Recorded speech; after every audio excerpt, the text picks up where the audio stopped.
నమస్తే, welcome to LCN news.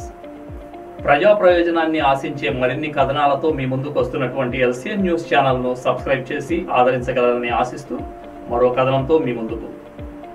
ప్రాణాలను యమపాశాల్లా కబళిస్తున్న వనపిశాచాలు, పాలకుల నిర్లక్ష్యం, అధికారుల అలసత్వం కలిసి సామాన్యుల ప్రాణాలకు రక్షణ కరువు.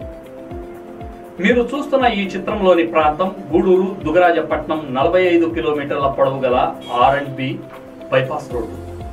నిత్యం ఈ రహదారిపై పదుల సంఖ్యలో ఆర్టీసీ బస్సులు, 2 వీలర్లు, 4 వీలర్లు, కంటైనర్లు, భారీ నుండి అతి భారీ వాహనాలు రద్దీగా తిరిగే ప్రాంతం.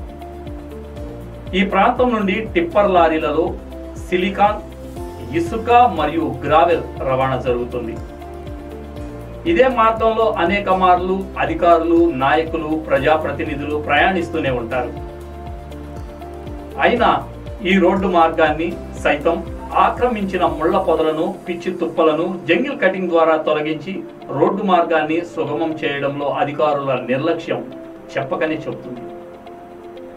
రహదారిపై డైరెక్షన్ తెలిపేందుకు నాటిన సైన్ బోర్డులు, speed limits, turning, left and right turning, you turning, zebra marking మరియు కల్వర్టుల సూచనలు తెలిపే సైన్ బోర్డులను సైతం వన పిశాచాలు కమ్మేస్తుంటే రహదారుల పర్యవేక్షణ పట్ల అధికారుల వైఖరిని వాహనదారులు వేలెత్తి చూపుతున్న వైనం.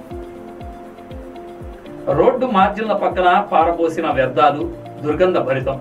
ఇదే రోడ్డు మార్గంలో అనేక గ్రామాలు, గ్రామ పంచాయతీలు ఉన్నప్పటికీ పంచాయతీ అధికారులు పట్టనట్లు పరిశుభ్రత పట్ల నిర్లక్ష్యంగా వ్యవహరించడం పలు ప్రశ్నలకు తావిస్తోంది. ప్రజాధనంతో నిర్మాణం అవుతున్న రోడ్లు, భవనాలు, కల్వర్ట్లు నిర్మాణాల పట్ల పర్యవేక్షణ కరువై ప్రజాధనం దుర్వినియోగం అవుతున్నదన్నది సామాన్యుల ఆవేదన.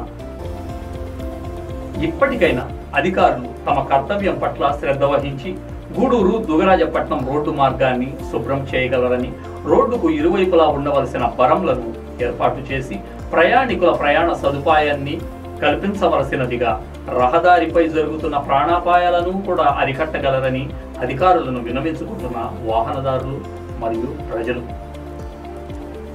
ప్రజా ప్రయోజనాన్ని ఆశిస్తూ మీ LCN న్యూస్ మరియు లోకం చెప్పని నిజం తెలుగు దినపత్రిక.